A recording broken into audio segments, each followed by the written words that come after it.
نحمده ونصلي على رسوله الكريم اما بعد فاعوذ بالله من الشيطان الرجيم بسم الله الرحمن الرحيم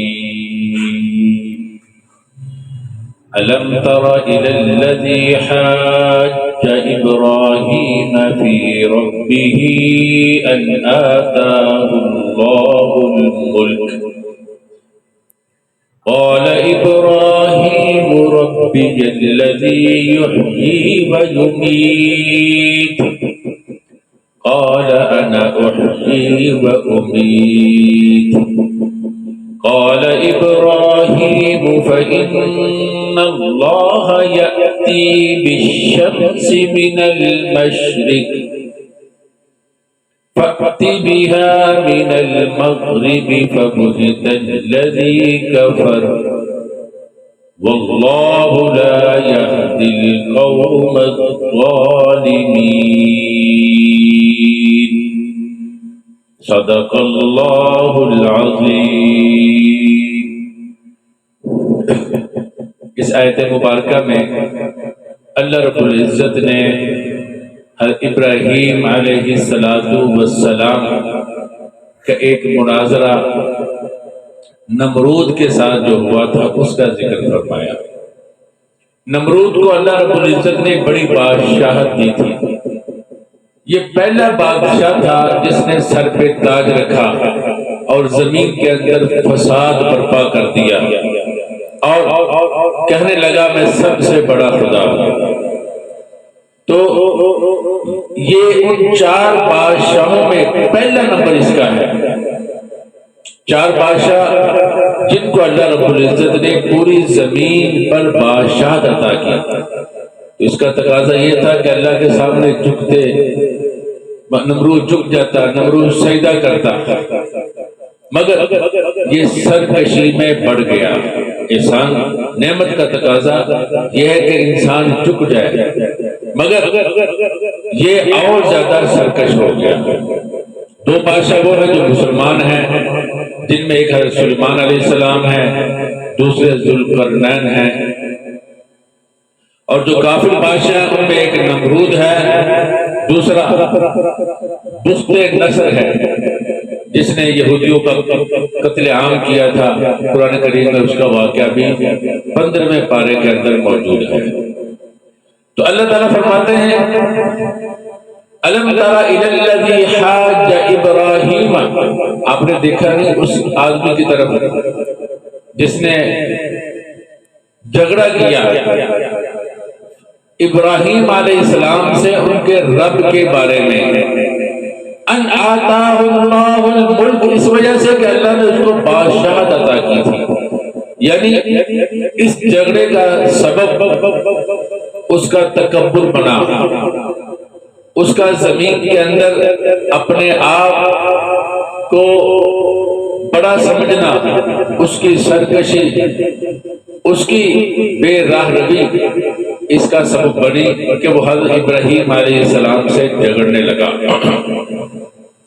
وہ یہ تھا کہ جب حضرت ابراہیم علیہ السلام نے بت توڑے، اس کے بعد گرفتار ہو گئے، اور پھر جب ابراہیم علیہ السلام کو آگ میں ڈالنے لگا نمرود، تو نمرود نے ابراہیم علیہ السلام سے پوچھا کہ آپ کا رب کون ہے، اس کا کیا تعارف ہے، اس کی صفات کیا ہے، تاکہ ہم بھی پہچانیں۔ تو ابراہیم علیہ السلام نے یہ جواب دیا، اس نے یہ کہا، یہ قرآن کریم میں مذکور ہے۔ بعض روایات سے معلوم ہوتا ہے کہ یہ واقعہ اس وقت پیش آیا جب اس نے حضرت ابراہیم علیہ السلام کو آگ میں ڈال دیا تھا۔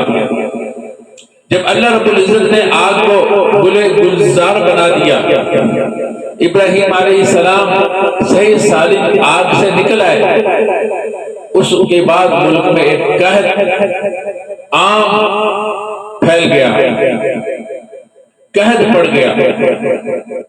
تو نمرود لوگوں کو غلہ دیتا تھا، مگر پہلے یہ پوچھتا تھا کہ تمہارا رب کون ہے۔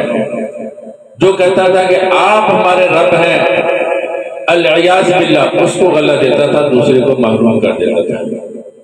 تو ابراہیم علیہ السلام بھی غلہ لینے کے لیے گئے تو اس نے کہا ابراہیم تمہارا رب کون ہے؟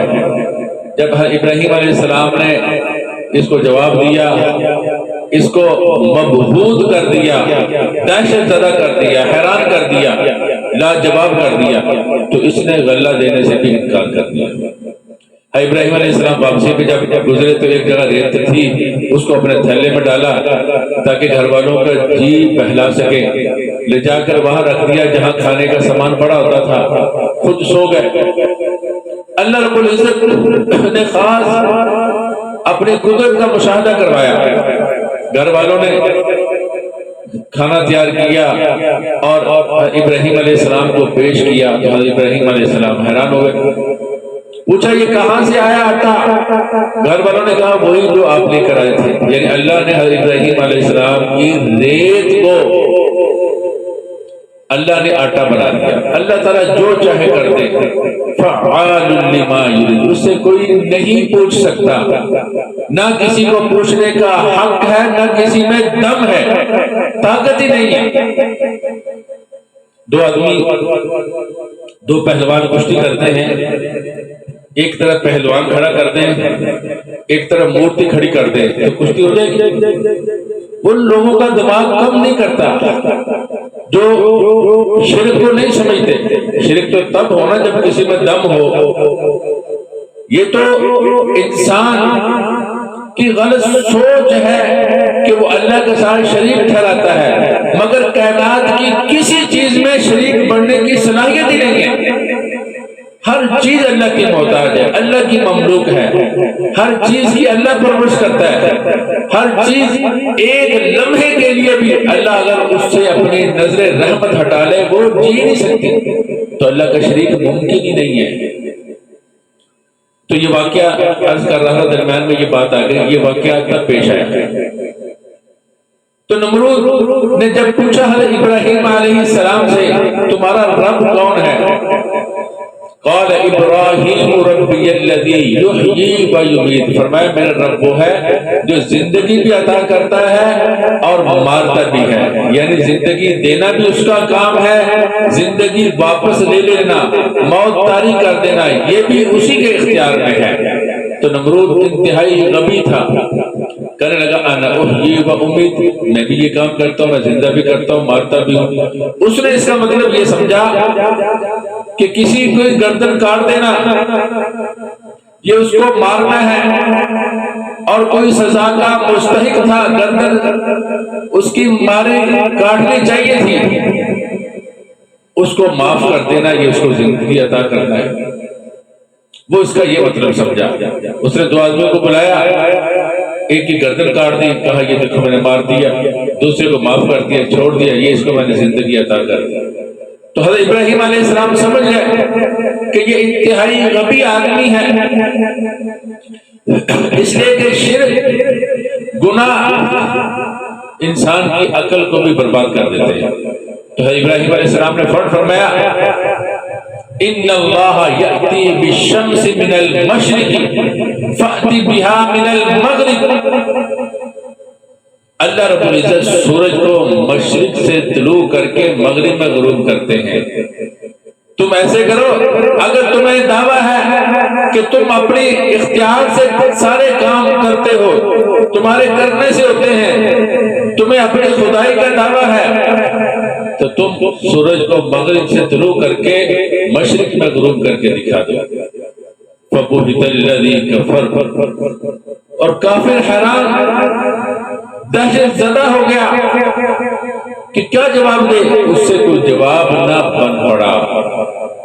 واللہ لا یہدی القوم الظالمین، اللہ فرماتا ہے اللہ ظالموں کو ہدایت نہیں دیتے، ہدایت اللہ کے ہاتھ میں ہے، جس کو چاہتے ہیں ہدایت دیتے ہیں، جس کو چاہتے ہیں ہدایت سے محروم کر دیتے ہیں، مگر اس میں وجہ کیا ہوتی ہے؟ وہ انسان ہی ظالم ہوتا ہے جو محروم ہوتا ہے۔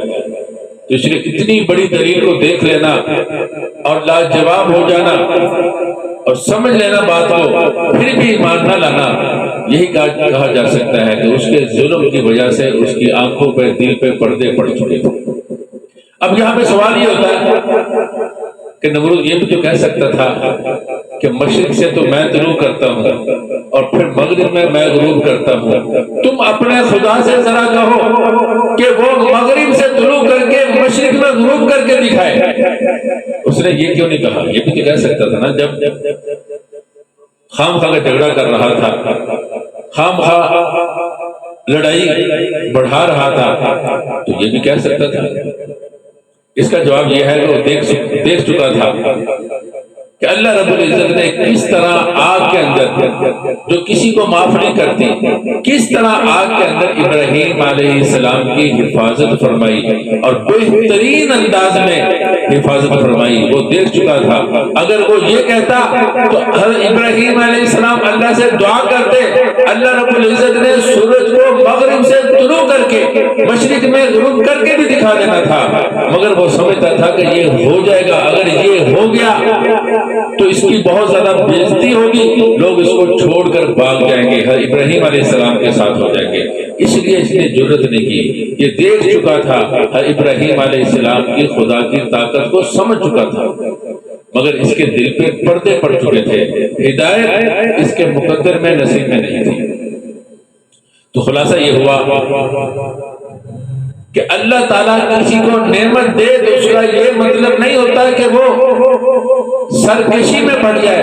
نعمت کا تقاضا یہ ہوتا ہے کہ وہ اپنے منعم کے احسان کو، اس کی نعمت کو سمجھ کر مزید عاجزی کرے، جھکے، اللہ تعالیٰ کی اطاعت کرے، اللہ تعالیٰ کی فرما برداری کرے۔ تو آج بھی جتنے لوگ سرکشی کے راستے پہ چلتے ہیں وہی لوگ ہیں جن کو اللہ نے مال و دولت عطا کر رکھا ہے۔ تو مال و دولت یہ انسان کی گمراہی کا سبب تب بنتا ہے جب انسان اس کے تقاضے کو نہیں سمجھتا۔ تو اللہ، اور یہ بھی معلوم ہو گیا اس سے کہ مناظرہ کرنا جائز ہے، باطل کا منہ بند کرنے کے لیے، حق کو واضح کرنے کے لیے مناظرہ کیا جا سکتا ہے۔ اور